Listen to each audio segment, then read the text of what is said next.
السلام علیکم ورحمۃ اللہ وبرکاتہ۔ محترم بھائیوں، بزرگوں، دوستوں، یہ ہمارا اصلاح معاشرہ کا 297واں سبق ہے۔ محترم بزرگوں، جمعہ کا مبارک دن ہے۔ بہت سارے اعمال کرنے کے آج فضائل ہے۔ اکثر ہم لوگ سنتے ہیں اللہ کے پیارے نبی صلی اللہ علیہ وسلم نے جمعہ کے دن صبح جلدی اٹھنے، غسل کرنے، اچھے کپڑے پہننے، خوشبو لگانے، مسجد جلدی جانے، پہلی صف میں جگہ تلاش کرنے، خطبے کو دھیان غور سے سننے، اور اس کے بعد جب آپ نماز سے فارغ ہو جاؤ تو تجارت اور کاروبار کرنے کا حکم دیا ہے۔ اور قرآن میں بھی یہ کہا ہے کہ جمعہ کی نماز کے لیے جب آپ کو بلایا جائے تو کاروبار، تجارت وغیرہ روک دو، فوراً مسجد کی طرف چلو، اور نماز سے فارغ ہونے کے بعد پھر کاروبار کرو تو انشاءاللہ اس کاروبار میں، اس بزنس میں برکت بھی رہیں گی۔ اس کے علاوہ سورہ کہف پڑھنے کا حکم ہے، درود شریف کی کثرت کرنے کا حکم ہے۔ ہم لوگوں کا پورا دن موبائل کے اوپر نکل جاتا ہے اور دوسری مشغولیات اور مصروفیتوں میں ہم اپنا پورا ٹائم نکال لیتے ہیں، لیکن سورہ کہف پڑھنے کے لیے ہم لوگوں کے پاس میں 15 منٹ، آدھے گھنٹے کا وقت نہیں ہے۔ یہ ہمارے لیے بہت ہی زیادہ شرمندگی کی بات ہے۔ اور کس کے لیے پڑھنا ہے؟ ہمیں اپنے فائدے کے لیے۔ ایک بات ہمیشہ یاد رکھو، جو عمل بھی ہم کرتے ہیں وہ ہمارے اپنے لیے ہوتا ہے، اس سے اللہ تبارک و تعالیٰ کی قدرت میں، طاقت میں رتی برابر کی بھی زیادتی نہیں ہونے والی ہے۔ اگر پوری دنیا کے انسان بیک وقت مل کے یہ ارادہ کرے کہ ہم سب اللہ کی فرما برداری کریں گے، سجدہ ریز ہو کر اللہ کی حمد و ثنا کریں گے، تو یاد رکھو پوری دنیا کے انسانوں کے بیک وقت سجدہ کر کے رونے اور گڑ گڑانے سے اللہ کی قدرت میں رتی برابر کی بھی بڑھوتری نہیں ہوں گی۔ اور اگر پوری دنیا کے انسان یہ فیصلہ کرے کہ ہم ایک وقت میں اللہ کی نافرمانی کریں گے، یہاں پہ کوئی بھی فرما بردار نہیں رہے گا، تو اس سے بھی اللہ تبارک و تعالیٰ کی طاقت اور اللہ کی قدرت میں رتی برابر کی کمی نہیں ہونے والی ہے۔ ہم چاہے اچھا عمل کرو یا برا عمل کرو، وہ ہمارے اپنے لیے ہے۔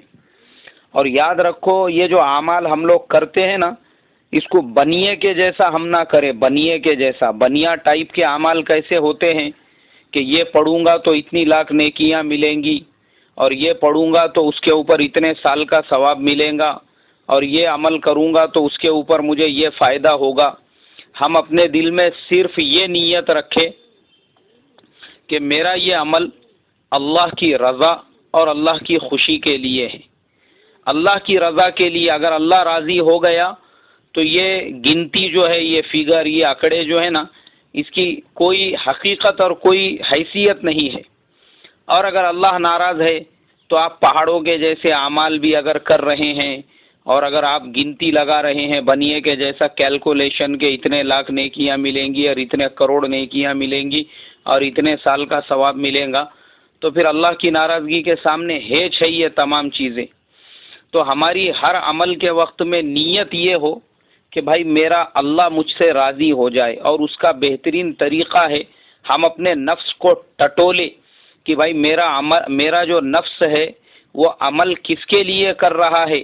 اللہ کی رضا کے لیے، ریا کے لیے، دکھاوے کے لیے، یا بڑے پن کے لیے؟ چونکہ آج ہمارے زمانے میں ایسا بھی ہو چکا ہے، ہم جب اپنے نفس کو نہیں ٹٹولتے ہیں، بہت سارے لوگ ہیں بڑے بڑے اعمال کرتے ہیں، لیکن معاملہ یہ ہوتا ہے کہ اپنے نفس کے ایسے تابع دار ہوتے ہیں کہ اس پہ پیر رکھنے کو تیار نہیں ہوتے ہیں۔ جب انا کا اور نفس کا اور بڑے پن کا مسئلہ آ جاتا ہے تو تب ان کا اپنا نفس ان کے قابو میں نہیں ہوتا ہے۔ مطلب یہ ہے، اعمال تو آپ نے پہاڑوں کے جیسے کیے تو وہ کیلکولیشن کرنے کے لیے کہ بھائی میں اتنا عمل کروں گا تو اتنا ثواب ملے گا، اور جب نفس کو توڑنے کی بات آئی، نفس کو کچلنے کی بات آئی، نفس پہ پیر رکھنے کی بات آئی، تب آپ نے یہی اعمال کو، یہی تلاوتوں کو، یہی عبادتوں کو اللہ کی رضا اور خوشنودی کو نہیں دیکھا، اب آپ اپنے نفس کے غلام بن کے اس کے تابع دار بن گئے،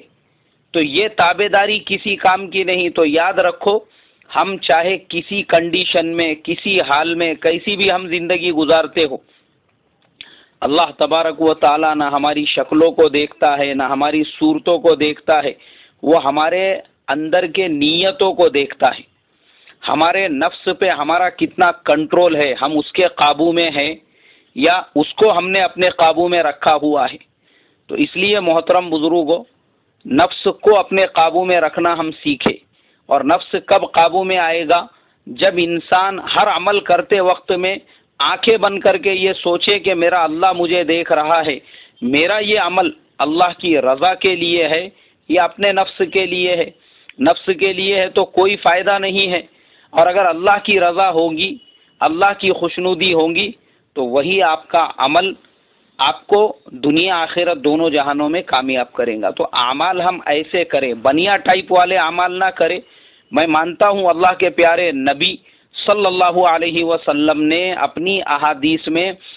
جو اعمال کے فضائل بیان کیے ہوئے ہیں، بہت سارے اعمال کے، اس پہ اتنے سال کا ثواب ملے گا، اتنی لاکھ نیکیاں، اتنی ہزار نیکیاں، یہ سب اللہ کے نبی نے اس زمانے کے جو بیچارے جو مسلمان نئے نئے اسلام میں داخل ہوتے تھے ان کو سمجھانے کے لیے،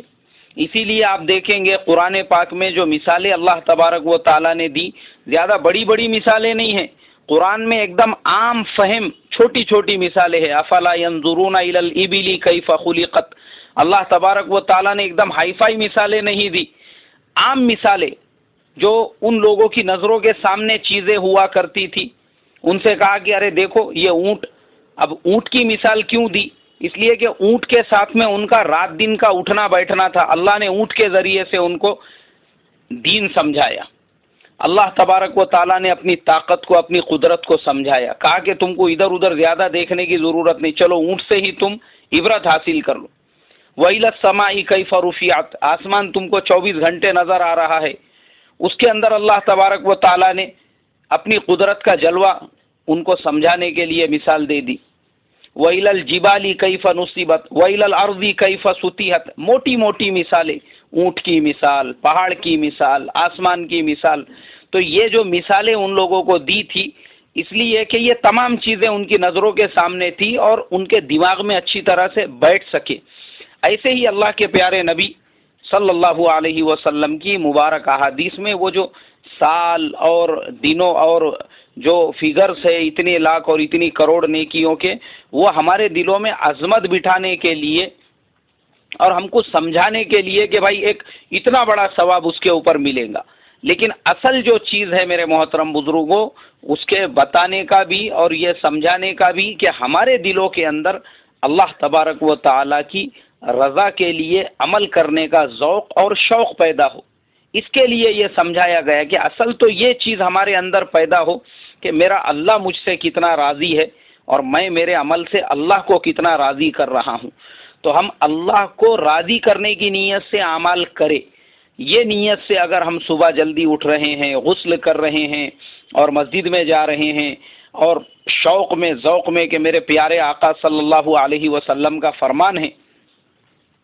وہ نیت سے ہم جمعہ میں جلدی پہنچ رہے ہیں، خطبے کو دھیان سے غور سے سن رہے ہیں، تو آپ کو عشق نبی کی حلاوت بھی ملیں گی اور رضائے الہی کی جو ہے اس کی بھی حلاوت آپ کو نصیب ہوں گی۔